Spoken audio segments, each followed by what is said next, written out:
Hola, ¿qué tal? ¿Cómo estás? Bueno, aunque parezca otra persona, soy yo. Soy José Luis Martín y esto es World Media Podcast. Bueno, para que veas que es contra viento y marea, contra las inclemencias del tiempo y contra también las afecciones de garganta, pues por aquí estamos, para traerte un nuevo capítulo de World Media. Porque no siempre vamos a tener la voz al 100%, no siempre vamos a tener la voz igual, pero te aseguro que no es ni la inteligencia artificial, ni nadie que me esté suplantando, y lo notarás también durante la conversación con Jaime Ojeda en el día de hoy. Porque nuevamente Jaime ha elegido, seguro, una gran historia que contarte, porque vamos a hablar de Supertramp. Sobra decir que tiene grandes éxitos, que fue un grupo mítico, y que seguro, lo que nos tiene preparado Jaime nos va a sorprender detrás de esta banda mítica conocido como Supertramp.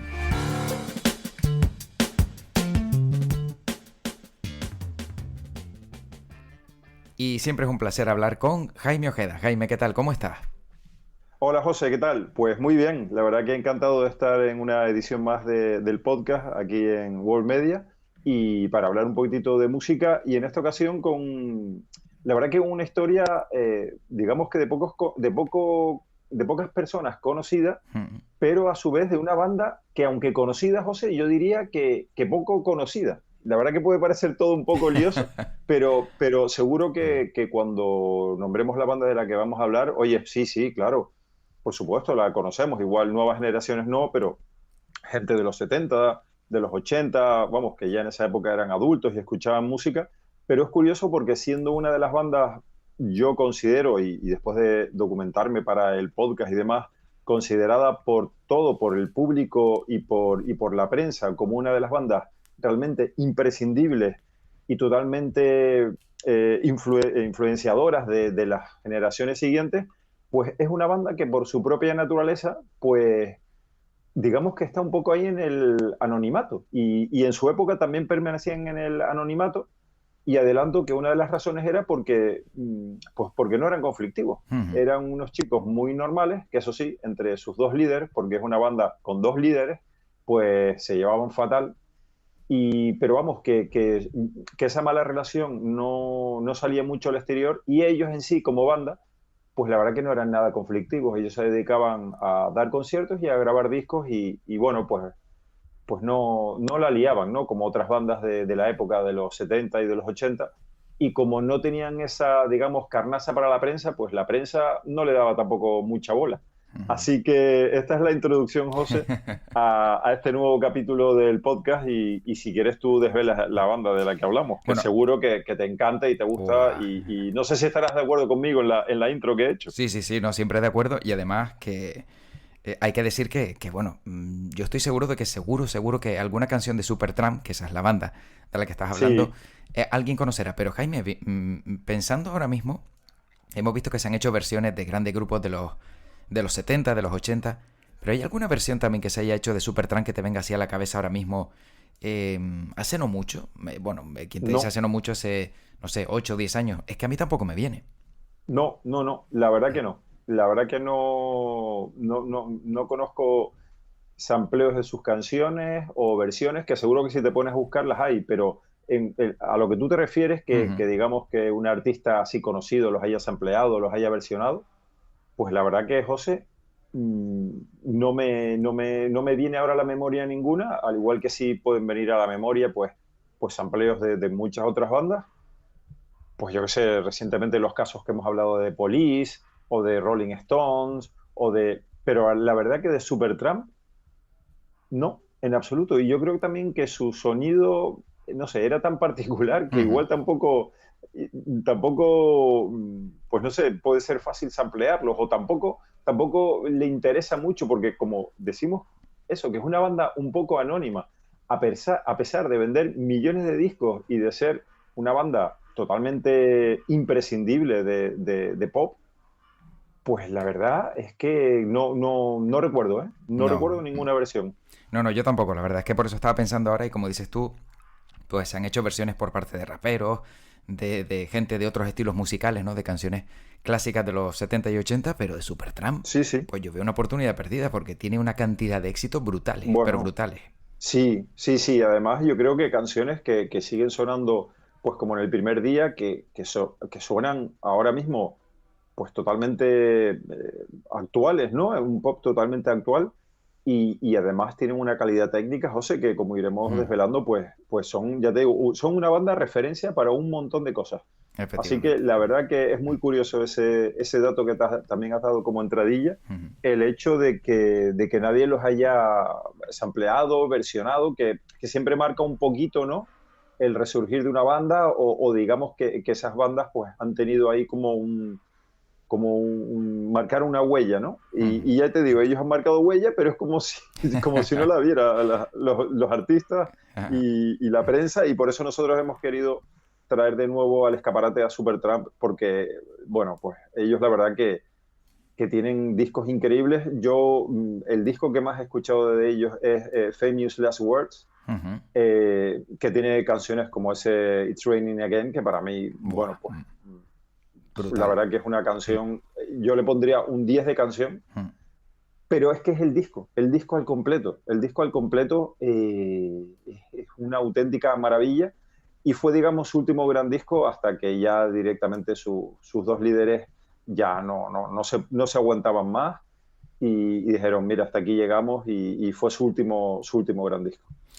Claro, lo que hemos visto, ¿no? En alguna ocasión también, ¿no? Esa lucha de egos, esos problemas entre quien se siente superior, ¿no? Al otro Sí, y esos choques de trenes a veces hacen que combinaciones mágicas se pierdan, ¿no? Como es el caso de Supertramp.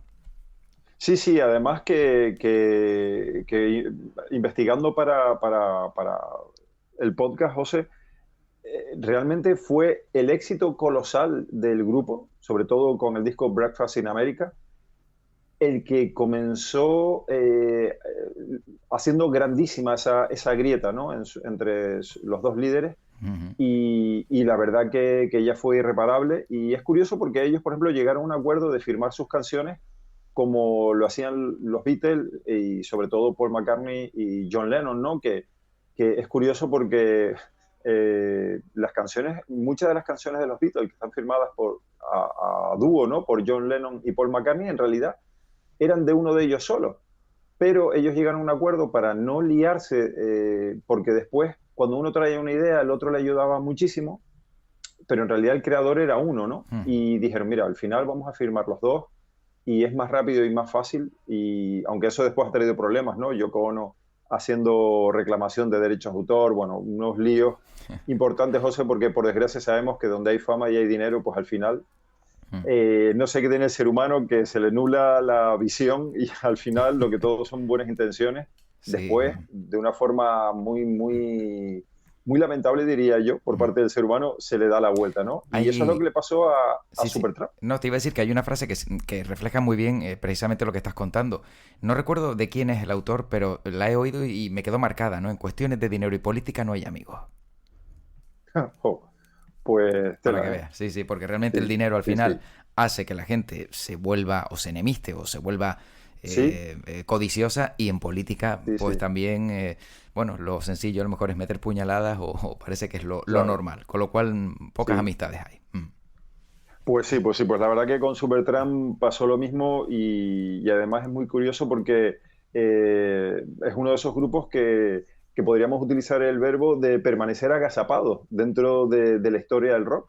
Y eso, José, que como te decía, que su éxito fue realmente descomunal con ventas millonarias, ¿eh? Y no todos los grupos pueden decir eso cuando eres coetáneo de grupos como Genesis, Yes, King Crimson, Emerson, Lake and Palmer. O sea, este grupo surgió en esa época. Ujú. Así que imagínate con quién tenía que competir, ¿no? Con auténticos, bueno, gigantes de la música.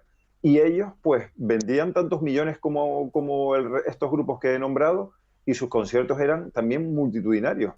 Entonces, vamos, incluso cuando ya estaban un poco retirados, ellos seguían sacando giras y seguían llenando estadios porque el legado que dejaron fue increíble. Sin embargo, pues no sé por qué, José, pero no se les tiene en cuenta para un lugar de honor, ¿no? A nivel de prensa especializada, que evita atribuirles trascendencia, ¿no? De grupos coetáneos como los que hemos dicho, ¿no? Y es que Supertramp, pues la verdad que a veces supone un poco ese epítome, ¿no? De eso que se disfruta en la intimidad y que a veces, pues, yo qué sé, parece que da cosa, ¿no? Decir que te gusta Supertramp y tal, porque como no es un grupo de masas, como no es un grupo así que la gente, pues tenga sus playlists y demás, pues la verdad que yo creo que es un poco injusto y por eso lo venimos a reclamar aquí, ¿no? Y es que el álbum Breakfast in America del año 79, pues fue un éxito arrollador, José, que solo en ese año lograron igualar a artistas como Michael Jackson con el álbum Of the World. Y tú imagínate de lo que estamos hablando, ¿no? Uno de los discos más radiados del año 79 y que más vendió. O sea, a nivel del álbum Of the World de Michael Jackson, que fue, digamos, un auténtico también estallido, toda vez que Michael Jackson comenzaba su carrera en solitario. Así que imagínate de lo que estamos hablando. Ese disco que es una gran recopilación de canciones preciosistas que además, bueno, pues les supuso tanto éxito que fue, bueno, devino en un clima y un ambiente de tensión que luego, claro, como tuvieron que hacer gira mundial de ese disco debido a su éxito, pues ya el tour, imagínate, ¿no? Si Wow. ya grabar un disco y irte de promoción del disco, ya eso tensa las relaciones, imagínate irte de gira, ¿no? Claro. Y compartir Para como estaba, furgonetas y compartir claro, una guagua en autobús, claro. De locos. claro. Tú fíjate José, que empezaron yendo juntos, ¿no? En avión y después en autobús, ¿no? Cuando se desplazaban entre ciudad, antes no era tan habitual tener un avión particular que te llevara de ciudad en ciudad, pues ellos al final de la gira ya solo compartían el tiempo que estaban en el escenario, que solía ser un concierto de 2 horas, Fua. porque después ya cada uno se cogía su avión, se cogía su guagua, o sea, dimitieron de viajar juntos. Qué Tremendo, pena, ¿no? Y qué se pena. veían solo para cumplir con sus contratos de conciertos, pues un rato antes para calentar voces, para hacer pruebas de sonido y en las 2 horas que duraba los conciertos de esa gira del Breakfast in America. Así que imagínate, ¿no? Lo que supuso ese éxito, que fue como el principio del fin de Supertramp en el año 79, cuando llevaban poquitos discos. Y José, decirte que hay un dato que he encontrado que a mí me resulta increíble. Y si bien es cierto que nos referimos a las emisoras de rock clásico, ¿vale? Emisoras especializadas en rock clásico, decirte que he encontrado una estadística que dice que no pasa más de media hora en cientos de emisoras de rock clásico sin que suene una canción de Supertramp. Qué bueno. O sea que imagínate, ¿no? Sí. Y eso se sabe por los logs, ¿no? Por los, digamos, por los ficheros donde queda grabado, ¿no? Todo lo que se emite por temas después de editoriales y de pagar derechos de autor. Y pues pueden ser canciones como Give a Little Bit o The Logical Song o Dreamer o It's Raining Again.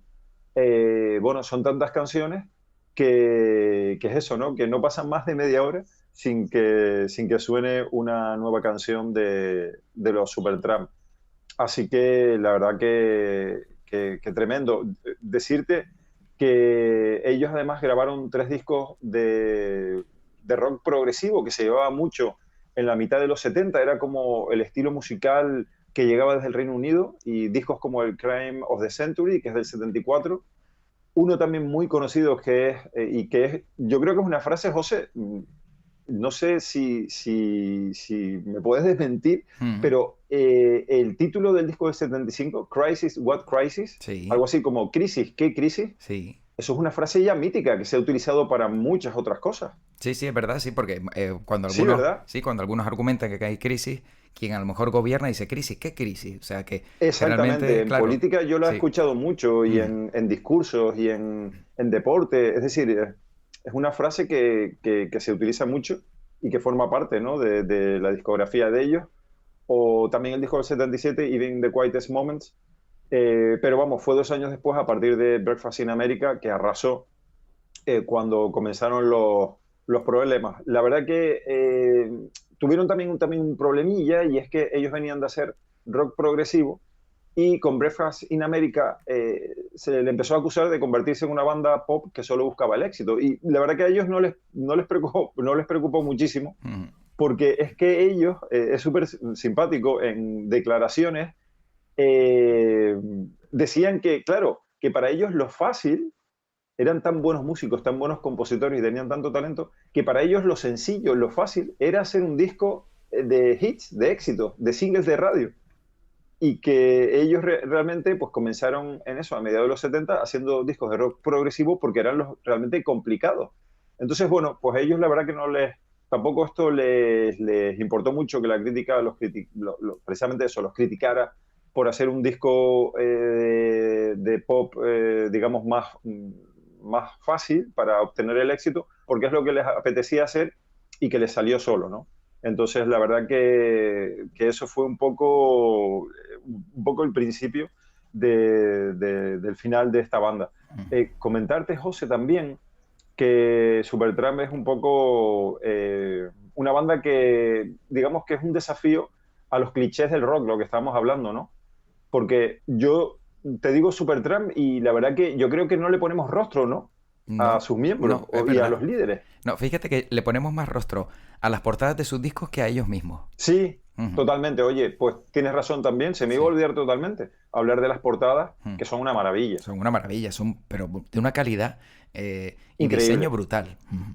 Sí, sí, un trabajo de arte impresionante. Yo vuelvo al de Famous Last Words, con un equilibrista en una cuerda y unas tijeras que van a cortar esa cuerda y con una perspectiva Ujú. realmente increíble, los colores.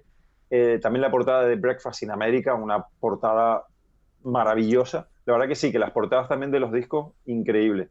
Y bueno, estamos hablando de la banda y comentar que las fuerzas motoras, que estas dos personas que eran los colíderes y que tan mal se llevaban, pues son Rick Davies y Roger Hodgson, que después han hecho también carrera en solitario. Y que no se me olvide, José, Mm. comentar cómo empezó la banda. Por cierto, antes de decir cómo empezó la banda, comentarte declaraciones de ellos, y abro comillas, que dice que, claro, estamos en los años 70, nos trasladamos, ponemos nuestras cabecitas allí en los 70 rockeros con los Rolling Stones liándola, con muchísimos grupos, ¿no? Ya liándolas con unas vidas pues muy locas, de frenesí, de hoteles, de habitaciones de hotel puestas patas arriba, de drogas, de alcohol, de incumplimientos, de hacer lo que les da la gana.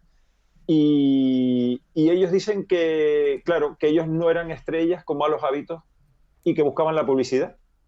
Entonces, claro, los Mm. periodistas que seguían sus giras y sus grabaciones buscaban escándalos, pero dice que ellos siempre acaban decepcionándolos porque solo podían escribir sobre la música de Supertramp.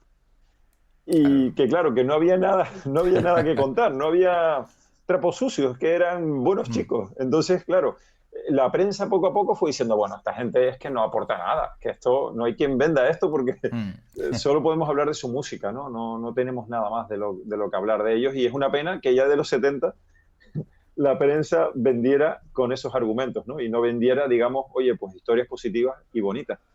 Entonces, pues la verdad que vemos, José, que no es solo el signo de los tiempos de hoy, sino que ya esto viene de lejos. Y además es curioso porque, como dices, ¿no? Estaban enfadados, no se llevaban bien, eran una lucha de egos, pero luego tampoco eran no sé, un grupo que diera muchos titulares, ¿no? Como dices, no se les No, no, no. recuerda ninguna historia macabra ni nada parecido. No, no, porque además ellos, entre comillas, digamos que limpiaban sus trapos sucios muy en la intimidad. Ujú. Y fue ya al final del grupo cuando ya sí que hubo ahí un poquitito más digamos, de actos públicos entre Rick Davies y Roger Hodgson, de declaraciones uno contra otro, pero en estos momentos, en los 70 y 80, se sabía ya algo, pero vamos, en absoluto se conocía que se llevaban fatal. Y comentarte, José, que se me quedaba antes en el Ujú. tintero los inicios, la verdad que es muy, muy, muy curioso porque si hoy en día, o si ahora estamos, por ejemplo, grabando un podcast de Supertramp, es porque evidentemente existieron, y existieron gracias al dinero que aportó un mecenas holandés llamado Stanley August Miesekes, que, bueno, pues era un multimillonario que se enamoró de la música que hacía Rick Davies y que financió al grupo en sus peores momentos, en los inicios, cuando el grupo necesita arrancar, necesita dinero pues para grabar maquetas, para grabar en los estudios, para publicidad, pues fue este mecenas holandés el que puso dinero para sus primeros discos, Supertramp, el primero de ellos en 1970 y el segundo Indelibly Stamped en 1971, que por otro lado son los menos relevantes de la carrera de la banda británica. Entonces, bueno, pues digamos que este mecenas puso dinero hasta el año 72 cuando les dijo que ya no, que ya no podía poner más dinero y de repente los Supertramp se ven con dos discos digamos, en el mercado, pero en la ruina. Y sin embargo, esta huida de su manager, oye, mejor dicho, de su mecenas, que oye, pues la verdad que puso mucho dinero para sacar una banda adelante, pues supuso un acicate para que ellos sacasen todo su talento. Y ahí fue cuando Rick Davies y Roger Hodgson dijeron, oye, venga, vamos a concentrarnos y vamos a sacar buen material, vamos a sacar todo lo que llevamos dentro, y sacaron el disco Crime of the Century, que fue, digamos, para la mayoría del público y de la prensa especializada, digamos, el momento clave, porque tenían canciones que eran muy sencillas, pero muy sofisticadas. Y claro, ¿qué pasó? Que cambiaba totalmente de ese aire un poco ya casi hasta barroco sinfónico, que era el que digamos que era el que mandaba en la época, ¿no? Y ellos llegaron con un soplo de aire fresco. Digamos que vinieron a cambiar digamos, el estilo que se imponía, ¿no? En el pop en aquellos momentos. Y José, fíjate tú Mm. que su producción era tan buena, o sea, los discos, por ejemplo, este Crime of the Century, sonaba tan bien que a día de hoy sigue siendo uno de los discos elegidos, uno de los discos modelo para probar todo tipo de equipos de sonido. Qué bueno. O sea, que tú imagínate que los ingenieros de sonido cogen ese Crime of the Century para probar equipos de sonido, al igual que cuando se hacen demos de equipos de sonido, ya digamos un poco a nivel de audiófilos, pues este es uno de los discos que forma parte de esa lista de discos imprescindibles para ver si tu equipazo que te acabas de comprar suena bien o no. Claro, claro, de la calidad musical que tenían. Yo como anécdota, fíjate, y antes hablabas de los comienzos, ¿no? De Supertramp. Es curioso porque la primera actuación que tuvieron fue en París y fue en el Teatro Bataclan, que todos conocemos, ¿no? Por esa triste historia en su día Sí, de ese atentado. Pero al concierto de Supertramp, en esa primera actuación que tuvieron, solo fueron 8 personas y 6 fueron invitadas por el promotor. O sea, madre. imagínate, solo fueron 2 despistados, creo yo, a ver cómo sonaban, porque los otros 6 eran amigos del promotor. Y por eso en el disco París, que se grabó ante más de 15.000 espectadores, John Helliwell dice, aquí hay más gente que en el Bataclan. De esa primera actuación que tuvieron de 8 Claro. personas, que yo creo que también siempre está bien tener ese cambio de decir, oye, he tocado para 8, ahora toco para 15.000 y te hace ver las cosas que no es, el éxito no es de un día para otro, sino, bueno, es progresivo, salvo algunos casos determinados, pero, Sí. pero también, hombre, si te ha tocado pues interpretar tu música para 6, 7, 8 personas, pues bueno, también tienes que dar el todo por el todo. Pues sí, la verdad que muy, muy curiosa Mm, esa anécdota. Y hablabas de John Helliwell, que es mm, uno de los componentes del grupo, concretamente el saxofonista, y comentarte que tú fíjate cómo era la filosofía de este grupo, que ni Davis ni Hodgson, los dos líderes del grupo, Rick Davis y Roger Hodgson, ansiaban, digamos, tener el liderazgo, pero ni siquiera en los conciertos. Ellos se ponían cada uno en un extremo y dejaban que fuera John Helliwell el maestro de ceremonias, el saxofonista, mm. que además es uno de los instrumentos que identifica claramente el estilo de la banda. Y porque, bueno, John Helliwell era como más el chistoso, más el gracioso, y Davis y Hodgson, cada uno iban a lo suyo y cada uno en un extremo. Y es que también, José, decirte que eran dos personalidades totalmente antagónicas. Según cuenta Hyde Thompson, el bajista, pues Davis era pragmático, realista, era de clase obrero, y Hodgson era más idealista, más romántico, burgués y vegetariano. Así que, bueno, pues la verdad que además cada uno tenía influencias diferentes. Ujú. Los temas de Davis surgían del rhythm and blues y los de Hodgson eran más pop. Así que como lograron esa combinación pues la verdad que bueno, pues yo creo que ese fue uno de las claves del éxito, ¿no? Digamos, estilos contrapuestos que logran converger en uno solo y bueno, pues la verdad que lograr éxitos como ese de Logical Song o Goodbye Stranger, que son canciones que además, José, decirte que en España, bueno, pues muchos profesores cogían esas canciones para enseñar inglés. Eran Mm, como canciones que se cogían en aquella época, al principio de los 80, para enseñar inglés, ¿no? claro. Entonces, bueno, pues la verdad que es un grupo que tiene muchísimo, muchísimo de lo que contar y queríamos aquí dejar un poquitito, eh, bueno, pues esa impronta de este grupo, porque la verdad que yo creo que lo valen Ujú, sí. y es un grupo mítico y desde aquí, pues como hacemos en cada capítulo, pues eso, comentar que vale la pena recuperar su música y es uno de los motivos por los que también de vez en cuando hacemos, digamos, estos capítulos monotemáticos, ¿no? Y Ujú. dirigidos, enfocados en un grupo, para reivindicarlos y, en la medida de nuestras posibilidades, ponerlos de nuevo en el escaparate. Jaime, como siempre la pregunta canalla y cruel, solo una canción de Supertramp con la que te quedaría, solo una. No me vale que me digas me gusta esta y esta y esta, solo una. Vale, pues yo creo que de ellos cogería el Goodbye Stranger. Anda, pues fíjate que no es de las más, digamos, a lo mejor más hiper conocidas, ¿no? Como It's Raining Again, ¿no? Dreamer o The Logical Song, que para mí esta última, digamos que podría ser la mejor. O sea que me voy a apuntar también la que dices tú, porque ahora mismo no me viene a la Sí, cabeza. Y seguro que es bueno, un clásico y un éxito tremendo. sí, la verdad bueno, es una canción que he escuchado, bueno, desde que la descubrí, es una de mis favoritas, por Mm, supuesto, de su discografía, muy, muy empatada también, pues, con The Logical Song o con una canción que aparece en el álbum de Famous Last Word, que se llama C'est la Bonne, que está cantada magníficamente y que tiene después una guitarra eh, española como protagonista y que es una auténtica maravilla y que está ahí en ese disco que yo recomiendo, al igual que toda la discografía pop de los Supertramp, porque la verdad que me parece uno de esos grupos mágicos y que han marcado historia y que tiene esta curiosísima historia y que es una pena, ¿no, José? Que una vez mm. más, digamos, la lucha fratricida entre dos miembros de un grupo nos, digamos, nos priven de igual haber tenido una carrera más larga y poder disfrutar de más canciones, aunque nos han dejado un legado, como siempre, pues la verdad que tremenda y que podemos nosotros ser un poco testigos de ella y contarlo aquí en World Media. Sin duda, Jaime, pues como siempre un placer estas grandes historias y a escuchar Supertramp. Y bueno, algunos que hemos cantado un ratito antes, que tenemos la voz así, pues seguramente a ver si recuperamos un poquito el tono y volvemos a ser los que éramos.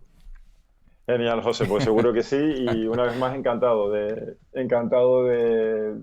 estar en un episodio más y de hablar un ratito más de música y de igual descubrir a algún oyente, a algunos oyentes a Supertramp, lo cual va a ser, bueno, un Mm, descubrimiento tremendo y lo van a disfrutar seguro que muchísimo. sin duda. Jaime, cuídate mucho, un abrazo. Igualmente, José, a recuperarse, hasta luego. Bueno, hemos llegado al final, por lo menos hemos cruzado la meta y esa era la parte principal, la de poder contarte esta historia, que siempre ha sido, pues, o en este caso siempre elige de manera maravillosa Jaime Ojeda, ya lo sabes. Y también sabes que lo siguiente es recordarte dónde nos puedes encontrar en World Media Podcast. Estamos en todas las plataformas de audio, en todas las plataformas de podcast. Y también tienes la página web de worldmedia.es. Ahí también sabes que puedes encontrar toda la información de todo lo que hacemos en esta productora. Bueno, cruzo los dedos para que en un siguiente capítulo no esté tan tocado, pero bueno, no me extrañaría que seguro que en alguno más también notes esta voz con esas gripes de verano. Cuídate mucho y que tu podcast te acompañe. Chao.